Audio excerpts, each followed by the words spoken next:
Senadores mudam regras trabalhistas e permitem até a suspensão do recolhimento do Fundo de Garantia. Banco Central aumenta a taxa básica de juros da economia para 13,75% ao ano. Aviões chineses voltam a sobrevoar Taiwan em represália à visita da presidente da Câmara dos Deputados dos Estados Unidos à ilha. Câmara proíbe saída temporária de presos. Órgão de defesa do consumidor é alternativa a aposentados que sofrem golpes na internet. Tecnologia 5G mostra eficácia para melhorar atividades na indústria e até no campo.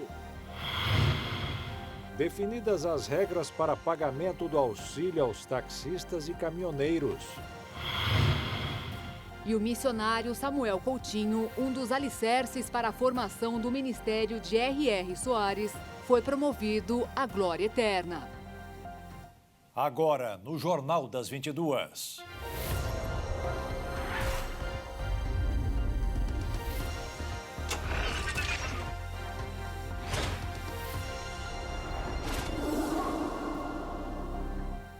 Olá, boa noite. Boa noite. O Senado aprovou hoje medidas provisórias que vencem nos próximos dias. Entre elas, a que altera regras trabalhistas durante período de calamidade pública.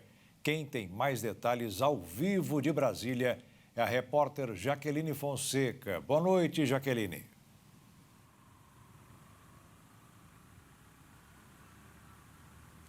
Boa noite, Jaqueto. Boa noite, Beatriz. Boa noite a todos que nos acompanham. A medida provisória aprovada hoje no Senado cria regras trabalhistas específicas para situações de calamidade pública. O texto trata de férias coletivas e individuais e prevê a possibilidade de antecipação de feriados, bancos de horas e também a suspensão do recolhimento do FGTS. Como não houve alteração no texto, que já passou pela Câmara dos Deputados, a matéria segue agora para promulgação. O Senado Federal também aprovou a medida provisória que cria o programa Renovar, que incentiva a troca de veículos antigos por novos ônibus e caminhões. O governo federal acredita que com essa medida haverá redução no número de acidentes nas estradas. Já na Câmara, os deputados aprovaram a medida provisória que regulamenta o teletrabalho.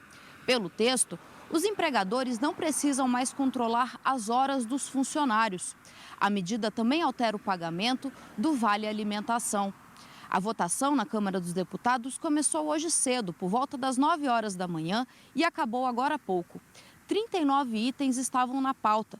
Entre eles, a proposta que trata do rol taxativo da ANS e várias pautas de segurança pública. Amanhã, uma nova sessão foi convocada para as 9 horas da manhã. Jaqueto, Beatriz. O Tribunal de Justiça do Rio Grande do Sul anulou a condenação de 4 acusados pelas mortes no incêndio à Boate Kiss em 2013. A previsão é de um novo julgamento nos próximos meses, mas ainda sem data definida. 2 desembargadores votaram a favor da anulação do júri e um contra. O julgamento analisou recursos apresentados pelas defesas dos 4 condenados e a decisão tomada pelo tribunal cabe recurso. Alguns familiares das vítimas acompanharam presencialmente o julgamento e choraram de indignação com a nova decisão, causando um momento de comoção durante a audiência. A defesa dos réus pediu a revisão das penas, alegando irregularidades no processo, além de considerarem que a decisão não correspondeu às provas levantadas. Os desembargadores que votaram a favor da anulação entenderam que os jurados não foram definidos dentro do prazo estabelecido em lei e também consideraram que as defesas foram impossibilitadas de acessar antecipadamente a lista do júri. Com a decisão, as prisões dos 4 acusados foram revogadas e agora cabe ao juiz de primeiro grau decidir sobre as solturas. O incêndio na Boate Kiss mobilizou todo o estado do Rio Grande do Sul em 27 de janeiro de 2013, deixando 242 pessoas mortas e mais de 600 feridos. O fogo teve início após um dos integrantes da banda gurizada fandagueira disparar um artefato que acidentalmente tocou no teto, que era revestido de espuma. Os sócios da Boate Kiss, Elisandro Calegaro Spor e Mauro Londeiro Hoffman, o vocalista da banda, Marcelo de Jesus dos Santos, e o produtor musical Luciano Bonilha Leão, haviam sido condenados a penas que variavam de 18 a 22 anos de prisão. O Ministério da Saúde espera que o primeiro lote com 20 mil doses do imunizante contra a varíola dos macacos chegue no final deste mês. O segundo lote com 30 mil doses está previsto para o começo de setembro. O ministro Marcelo Queiroga afirmou que não há risco da doença virar pandemia. A estimativa do Ministério da Saúde é que o primeiro lote do imunizante contra a varíola do macaco, com 20 mil doses, chegue no final deste mês. O segundo lote, com 30 mil doses, deve chegar no começo de setembro. As vacinas foram encomendadas junto à Organização Pan-Americana de Saúde e à Organização Mundial da Saúde. Os profissionais de saúde que estão atendendo os pacientes com a varíola do macaco devem ser o primeiro grupo a receber o imunizante. Marcelo Queiroga afirmou que há a perspectiva de produzir a vacina no Brasil pela Fiocruz e o Butantan, mas para isso precisam do banco de células. De acordo com o ministro, o governo pretende ampliar o número de laboratórios que fazem o diagnóstico da varíola do macaco no Brasil. Atualmente, apenas 4 fazem esse diagnóstico: o Instituto Adolfo Lutz, o Instituto Oswaldo Cruz, a Universidade Federal do Rio de Janeiro e a Fundação Ezequiel Dias. O objetivo é que todos os 27 laboratórios centrais do país passem a diagnosticar a doença. O Brasil também deve receber o primeiro lote do antiviral Tecovirimat para combater a varíola do macaco em pacientes graves.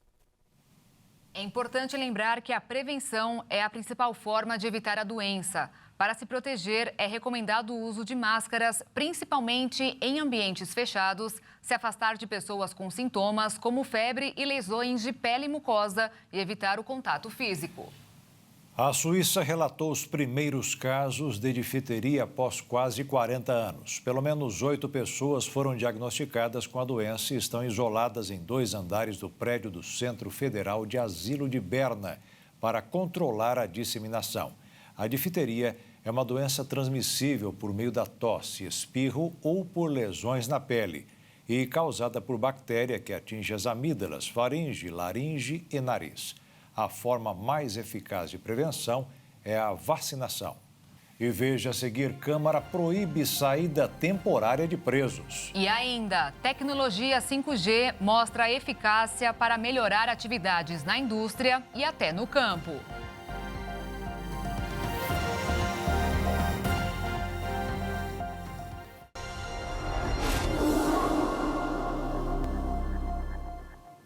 A Câmara dos Deputados aprovou hoje o fim da saída temporária de presos e a tipificação do crime de domínio de cidades faz parte de um pacote de quase 40 projetos com assuntos relacionados à segurança, que há anos aguardavam uma solução, como, por exemplo, o aumento da pena para o crime de furto em casos de calamidade.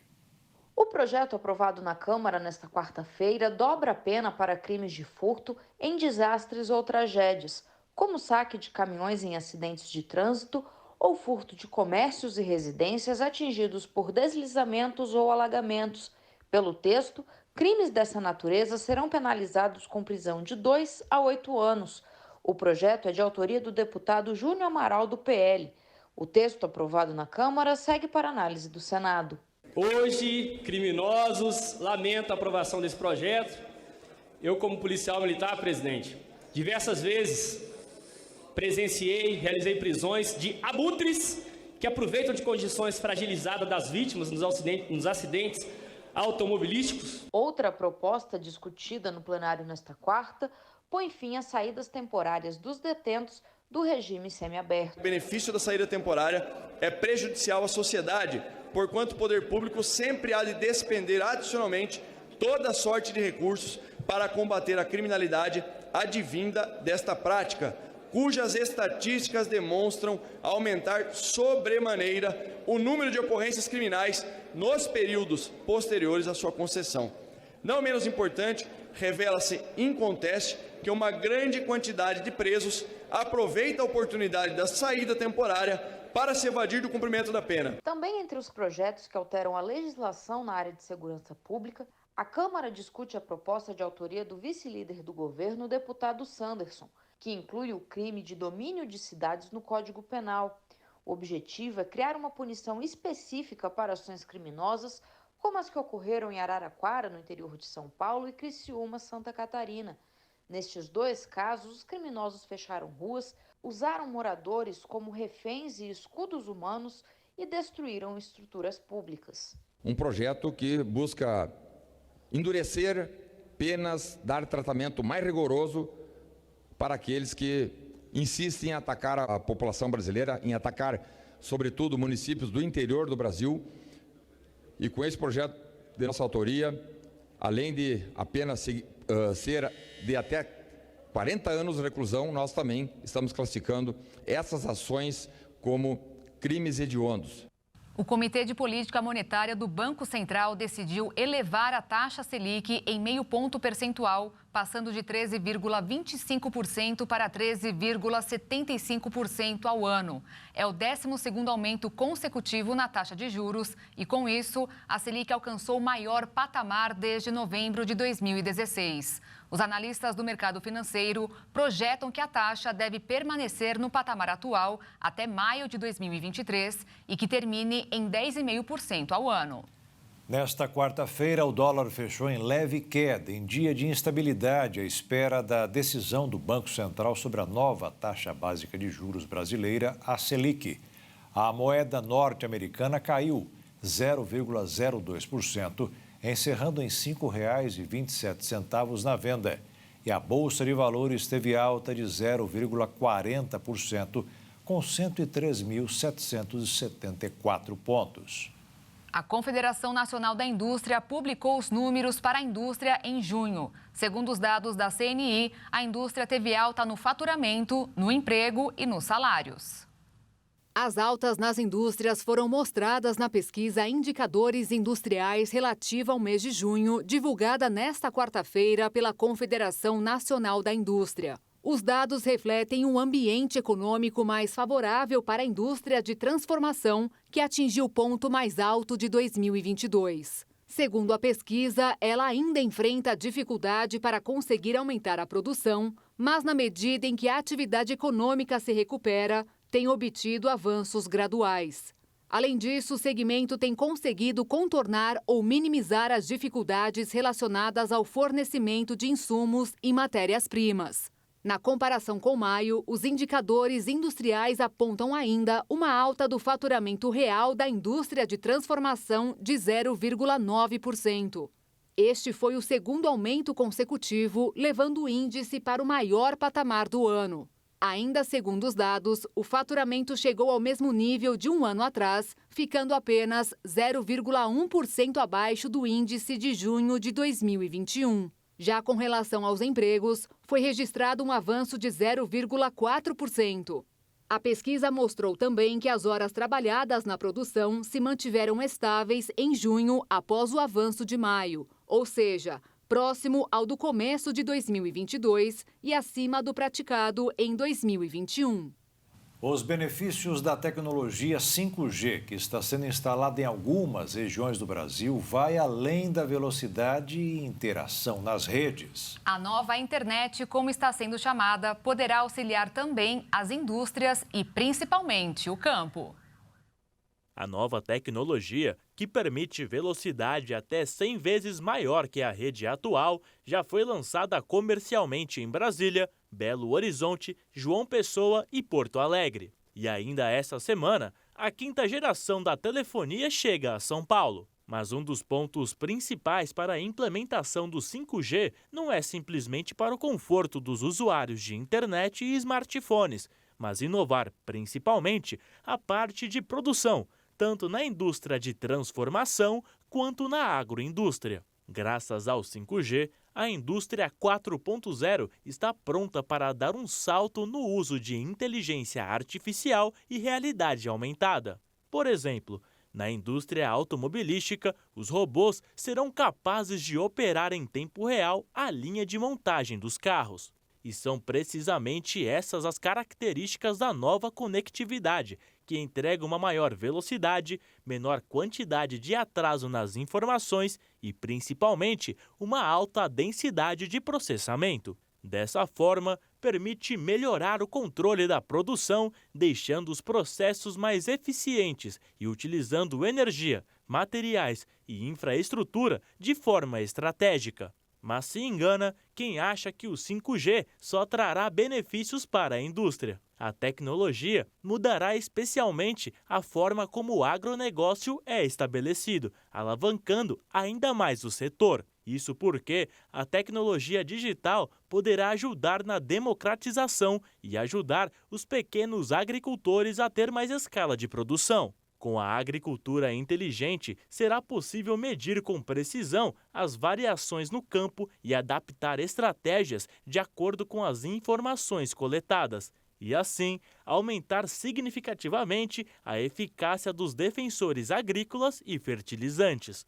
Além disso, permitirá a simplificação das operações, a utilização exata dos recursos como a água e os defensivos agrícolas e, dessa forma, aumentar a produtividade. As redes 5G oferecerão um grande salto tecnológico para o melhor enfrentamento dos desafios que o aumento da população global e as mudanças climáticas oferecem para o setor agropecuário. Dessa forma, a importância da implementação do 5G deixa de ser apenas tecnológica e passa a abranger também os aspectos sociais. O motivo? A fome. Segundo projeções da ONU, até 2050, o mundo contará com 9 bilhões de pessoas e a produção de alimentos deve aumentar em 70% para suprir toda a população.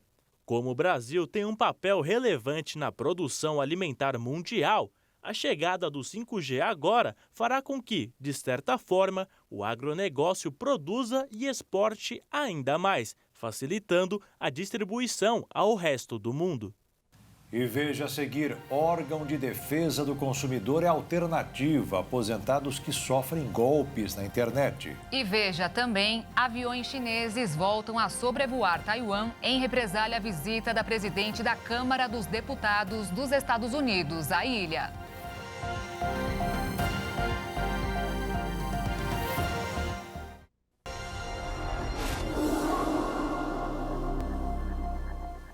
A alternativa para resolver o golpe do falso correspondente bancário aplicado em aposentados e pensionistas tem sido indicada por órgãos de defesa do consumidor. A semana tinha começado tranquila para este caminhoneiro aposentado, até que na conta bancária dele apareceu um depósito de mais de 11 mil reais. No celular, né? Depositou 11 mil. Aí falou que ela falou assim, você tem que devolver 800. Aí eu vou pegar 800, aí você vai devolver o resto. Aí ela falou assim, eu vou te orientando, você vai fazendo as coisas aí. A golpista foi te orientando tudo com o passo a passo. Você fecha a identidade, tira a primeira parte da frente, tenta não cortar, e depois o verso, tá bom? Todo cuidado é pouco, né? Todo cuidado é pouco, é. Claro para os rapazes, os outros aí que tá da idade nossa, né? E todo cuidado é pouco. O caso do seu Antônio não é o primeiro e, pelo jeito, não será o último. Ele foi vítima de um golpe bem comum que tem sido registrado em várias partes do país e aqui em Dourados não é diferente, conforme explica o diretor do PROCON do município. Ele já vinha ocorrendo principalmente na região sudeste e a gente tem observado que cresceu muito essa forma de golpe. Correspondentes bancários com acesso às informações de consumidores aposentados tem depositado valores na conta dessas pessoas e quando a pessoa procura dizendo que não quer o empréstimo, que quer restituir, eles encaminham um CNPJ, alguma coisa por Pix ou até um boleto para que a pessoa recolha aquele valor.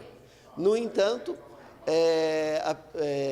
o recolhimento vai para uma terceira empresa, ou seja, a pessoa fica sem o dinheiro do empréstimo e continua com a dívida no banco. Então, isso aí tem agravado muitas reclamações aqui no PROCON e nós temos tentado divulgar para qualquer problema que surgir nessa situação. Entrou um dinheiro na conta de alguém, de um aposentado indevido, procure primeiramente o PROCON, para o PROCON intermediar essa negociação. A orientação do PROCON é de que em casos como este do seu Antônio, o órgão de defesa do consumidor deve ser procurado imediatamente. E um boletim de ocorrência também registrado na Delegacia de Polícia Civil. Após o registro do boletim de ocorrência, essa ocorrência ela é enviada a uma seção de investigação que vai proceder com diligências no sentido de tentar identificar, por meio de contato com as instituições financeiras, com os mecanismos de controle do PIX, inclusive com mecanismos que o Banco Central já desenvolveu para bloqueio de PIX. Hoje em dia, desde o final do ano passado, é possível a realização de um bloqueio temporário de até uma semana do PIX enviado. Então, tanto a vítima quanto a polícia poderão realizar diligências no sentido de bloquear esse PIX e no sentido de tentar identificar os autores, identificar a conta bancária para onde esses valores forem transferidos, identificar os criminosos, identificar as pessoas que estão praticando esse tipo de crime contra os idosos ou contra qualquer outra pessoa que tenha sido vítima. Crimes como este estão cada vez mais comuns. A vulnerabilidade das vítimas é um chamariz para os bandidos. Uma parte da população que não tem ainda uma grande intimidade com meios tecnológicos, muitas dessas pessoas têm uma maior facilidade de crédito consignado, especialmente por serem aposentados, pensionistas, e são pessoas que em alguns momentos acabam se assustando quando recebem uma informação, uma mensagem ou uma ligação telefônica informando que houve uma fraude em sua conta bancária ou que foi depositado um valor de forma equivocada e não fazem a devida comunicação com a instituição financeira e acabam sendo vítima desses criminosos que se aproveitam dessa maior vulnerabilidade deles para praticar esses crimes e conseguir obter desfalques patrimoniais e vantagens patrimoniais em desfavor dessas pessoas. A presidente da Câmara dos Deputados dos Estados Unidos, Nancy Pelosi, deixou Taiwan hoje cedo. A viagem gerou uma das maiores crises diplomáticas recentes entre China e o país norte-americano. Aviões de guerra chineses voltaram a sobrevoar a zona de defesa aérea de Taiwan, um dia depois da visita da presidente da Câmara dos Estados Unidos, Nancy Pelosi, à ilha. Na terça-feira, a China já havia enviado cerca de 30 aviões de guerra para sobrevoar o Estreito de Taiwan, no mesmo momento em que uma aeronave dos Estados Unidos transportava Pelosi e sua comitiva. Pequim anunciou sanções à ilha, como a suspensão de importações de itens como frutas e produtos de pesca. A alfândega chinesa ainda suspendeu as importações de 35 exportadores taiwaneses. Logo depois que Nancy Pelosi deixou Taiwan, todas as instituições públicas do país foram atingidas por ataques cibernéticos. O nível de alerta foi elevado nos escritórios do governo para a proteção de infraestruturas. A visita de Pelosi é interpretada como uma vitória simbólica para Taiwan, porque demonstra o apoio americano à soberania da ilha, que vem sentindo o aumento da pressão do governo chinês, que quer ver Taiwan como parte de seu território. A viagem foi marcada por protestos na região. Em Taiwan, manifestantes saudaram a visita de Pelosi. Já em Hong Kong, um grupo de apoio à China protestou em frente à embaixada do consulado americano. Pelosi reafirmou que a China não pode impedir que líderes mundiais viajem para Taiwan e que a determinação dos Estados Unidos de preservar a democracia permanece. Agora você vai acompanhar uma história impressionante. Um francês de 62 anos sobreviveu por 16 horas dentro de seu veleiro virado no mar do Oceano Atlântico antes de ser resgatado por mergulhadores na Espanha. Em um mar muito agitado na costa da Galícia, no norte da Espanha, a guarda costeira do país precisou trabalhar contra o tempo para resgatar o francês após um acidente. Os serviços de emergência disseram que ele sobreviveu porque estava usando um traje especial usado em competições de vela. O barco do velejador havia enviado um sinal de rádio por volta das 8h23 da noite, quando estava a 22 quilômetros das Ilhas Sisargas. Uma hora depois do envio do sinal, um dos 3 helicópteros mobilizados para atender ao chamado chegou à área e avistou o veleiro virado de cabeça para baixo. Guiado por um marinheiro, a equipe de resgate usou uma manobra pouco usual para ajudar o homem. A única forma encontrada foi bater nas paredes do casco até que a vela virasse. A equipe de resgate, que incluiu 5 mergulhadores equipados, segurou o barco para evitar que ele se movesse enquanto iniciavam o resgate. 2 dos mergulhadores que portavam um tanque de oxigênio mergulharam para inspecionar os destroços e descobriram que o marinheiro estava vivo. Os mergulhadores conseguiram transferir o homem, que não teve a identidade revelada, para um helicóptero e levado a um hospital para ser examinado. Logo depois, foi liberado em um bom estado de saúde. Técnicos do Ministério da Defesa iniciaram hoje a análise dos códigos-fonte das urnas eletrônicas que serão usadas nas eleições de outubro deste ano pelo Tribunal Superior Eleitoral, após a pasta encaminhar um ofício urgentíssimo cobrando o agendamento de uma data para que a realização da vistoria fosse feita. 9 técnicos da Defesa analisaram cerca de 17 milhões de linhas do código-fonte em uma sala localizada no subsolo do TSE. Um novo estudo pode explicar o motivo para a impulsividade alimentar durante a madrugada. O distúrbio está sendo chamado de cérebro após a meia-noite. Em um artigo publicado recentemente na revista científica Frontiers in Network Psychology, a equipe da Universidade de Harvard sugere que ficar acordado durante a noite causa mudanças neurofisiológicas no cérebro que alteram a maneira como interagimos com o mundo, especialmente em ações relacionadas ao processamento de recompensas, controle de impulso e processamento de informações. A hipótese, que ainda precisa ser testada e comprovada, é derivada de pesquisas anteriores que mostram que a influência do horário na atividade neural em nossos cérebros muda ao longo das 24 horas. O cérebro após a meia-noite ainda é apenas uma hipótese que precisa ser comprovada. Mas os pesquisadores acreditam que, se isso se confirmar, pode ter um amplo impacto, em especial em indivíduos que precisam ficar acordados à noite para trabalhar, como pilotos, profissionais de saúde, policiais e militares. Essas pesquisas também podem levar à descoberta de novas estratégias para reduzir crimes violentos, transtornos por uso de substâncias, suicídios e outros comportamentos prejudiciais. Um raro elefante branco nasceu no fim de julho na região oeste de Mianmar. Ele tem 7 das 8 características relacionadas aos elefantes albinos, incluindo os olhos cor de pérola e o pelo branco. O animal veio ao mundo dia 23 de julho no estado de Rakhine, localizado a 260 quilômetros de Naypyidaw, pesando quase 80 quilos e 70 centímetros de altura, segundo um jornal do país. Imagens divulgadas pela imprensa mostraram o elefante, que ainda não recebeu nome, brincando na água com sua mãe, de 33 anos, e pertence a uma empresa pública de Madeira.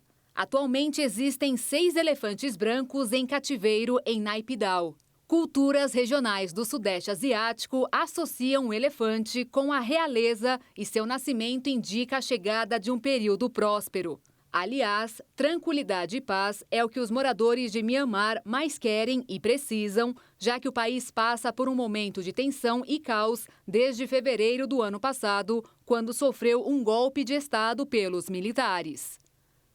E veja a seguir definidas as regras para pagamento do auxílio aos taxistas e caminhoneiros. E veja também, missionário Samuel Coutinho, um dos alicerces para a formação do Ministério de R.R. Soares, foi promovido à glória eterna.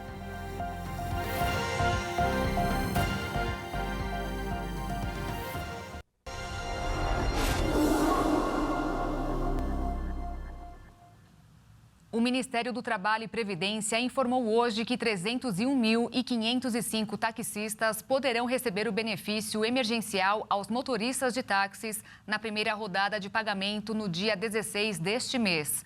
Por decisão do governo, serão beneficiados os profissionais com a licença em dia e que têm registro de taxista em data anterior a maio. 3.119 prefeituras repassaram o número de potenciais beneficiados até ontem, dia que foi encerrado o prazo para envio de cadastros. Uma exposição de Cândido Portinari leva a arte a crianças e jovens da periferia da região metropolitana do Rio de Janeiro. O projeto oferece oficinas e busca expandir o acesso às obras do pintor com entrada gratuita.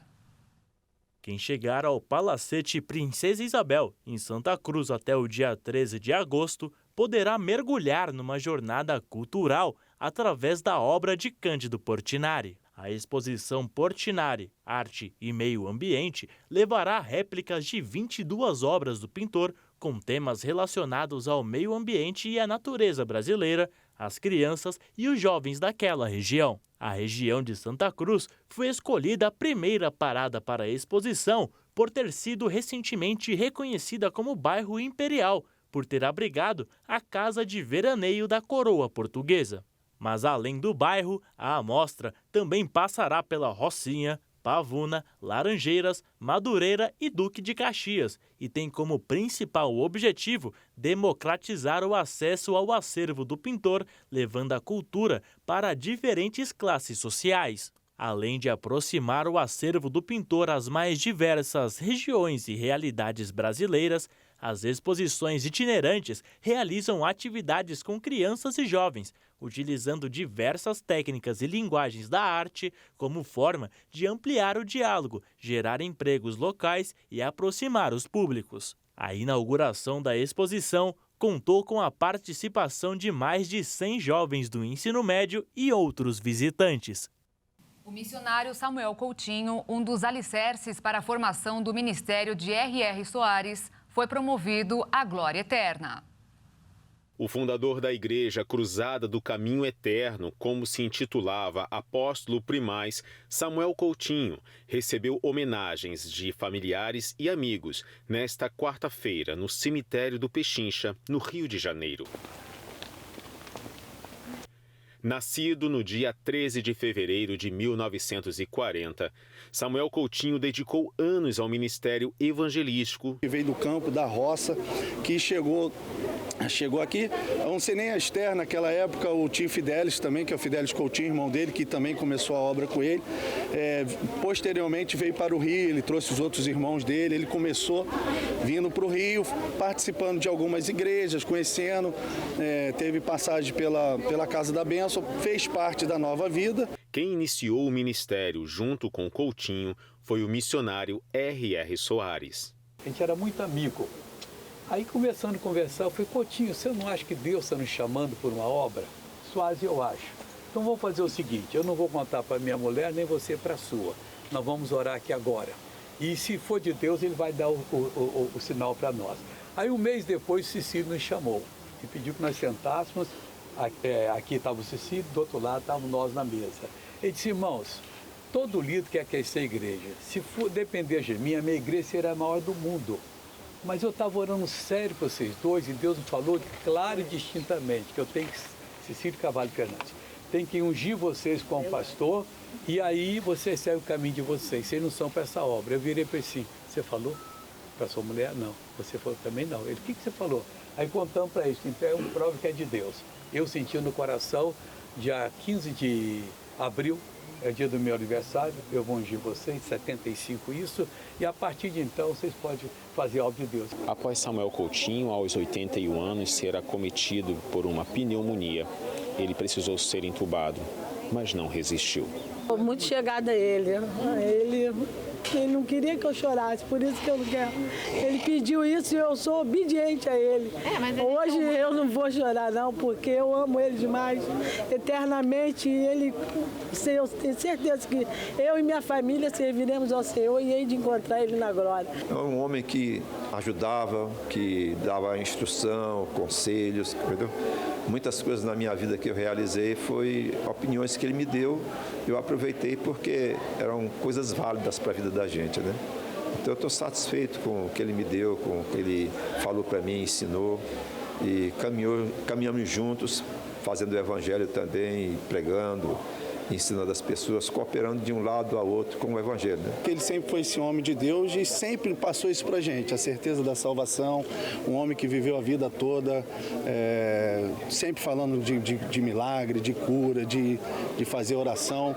Então hoje não pode ser um dia de tristeza para quem crê em Deus, né? Porque hoje nós sabemos que ali é um memorial que nós estamos fazendo, mas que agora ele está no leito do Senhor esperando o dia da salvação, o dia do juízo. É isso que nós cremos, né? Numa cerimônia onde o louvor e a oração, que eram os desejos de Coutinho, fizeram o momento ser marcante para toda a família e amigos. Uma coisa estou sentindo aqui agora, que Deus está neste lugar. Samuel Coutinho deixa 2 filhos e 3 netos e uma marca na vida de diversas pessoas. Buscamos tua vontade seja feita na terra. A Igreja Internacional da Graça de Deus contou desde o seu início com o missionário Samuel Coutinho para levar adiante o trabalho de fé e caridade do missionário R.R. Soares no caminho de Jesus. Foi promovido para a glória eterna no dia 2 de agosto de 2022, o missionário Samuel Coutinho, servo de Deus, irmão na fé do missionário R.R. Soares, unidos há anos pelo mesmo propósito, pregar o Evangelho de Jesus. Dia 13 de abril de 75, Deus usou o missionário Cecílio Carvalho Fernandes, esposo da irmã Miriam, que ele já está com Jesus já há alguns anos. E um dia nós também vamos estar lá. E ele nos consagrou, tanto eu como o Coutinho. Foi o início desse trabalho que Deus abençoou para tudo quanto é lado. É isso aí. Já está fora do Brasil e várias partes do mundo. Você viu o pessoal cantando, estou seguindo Jesus Cristo em coreano, e tanta quanto é língua aí. Russo e francês, inglês e não sei lá mais o que. E eu lembro daquela que você cantava nas nossas viagens. Ele ia dirigindo o Fusquinha e ele é um pouquinho mais comprido que eu, jogava para trás, ia cantando assim, mas já bem cansado. Coutinho, deixa eu pegar o volante. Não, aquele assim, o Evangelho de Jesus te quer ganhar, meu Brasil, meu Brasil. Ele só cantava assim, Evangelho de Jesus te quer salvar, meu Brasil. Tá quase dormindo. Coutinho, você tá dormindo, Coutinho? Deixa eu pegar. Tudo bem, irmão? Um dia eu fui pregar, eu falei de 7 leprosos. Ele falou assim, e os outros 3, tu esqueceu? Nós fomos pregar numa casa de família, convidaram, tinha umas 100 pessoas lá.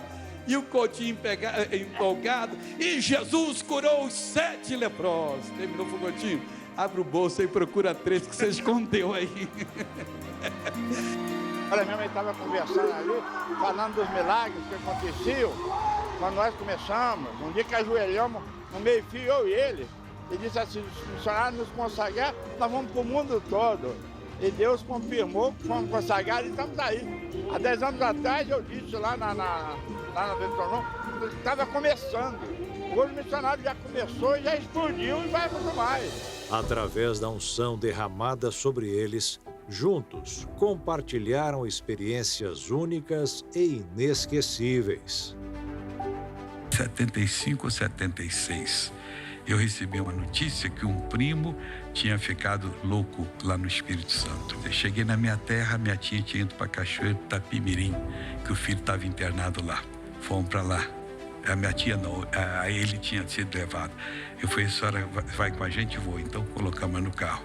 No meio da viagem, o Coutinho levou ela a Jesus. Que coisa bonita. Parei o carro e ela levantando as mãos, aceitando Jesus. Quem passou na estrada não estava se rendendo não ao homem, estava rendendo a Cristo. Peguei lá o enfermeiro-chefe, não tinha médico, assim, olha, não dá para vocês orarem para ele, nós demos muita droga para ele está numa situação deplorável. Eu falei, não, mas eu queria orar, por favor. Deus me deu um estalo, o pessoal que estava melhor, estava comendo, os internos. Eu, pessoal, aí todo mundo acordou assim. Deixa eu falar uma coisa para você, nós somos pastor do Rio, nós viemos orar para o meu primo que está mal. vocês podem continuar com medo, não tinha nada que falar disso. Como é que falar uma coisa dessa? Mas foi Deus que usou. Que não vão fazer oração e Deus vai libertar ele. Aí fechamos, estamos orando, quando terminou, tá todo mundo assim, vários deles assim, por favor, pode fazer oração por mim também? Aí então faz 2 filas aí, fizeram 2 filas, eu punha a mão num e continuou. Ora, é demônio após demônio, mandamos embora. Semana seguinte, a minha tia foi ver o filho, o enfermeiro falou assim, não dá para trazer aqueles 2 pastores aqui não? Aí ele, por quê? No outro dia o doutor só foi dando alta.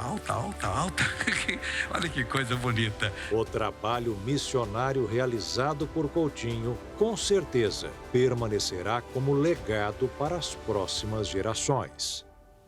O Jornal das 22 termina aqui. Obrigada pela sua companhia, um ótimo fim de noite para você e até amanhã. Uma boa noite, fique na paz.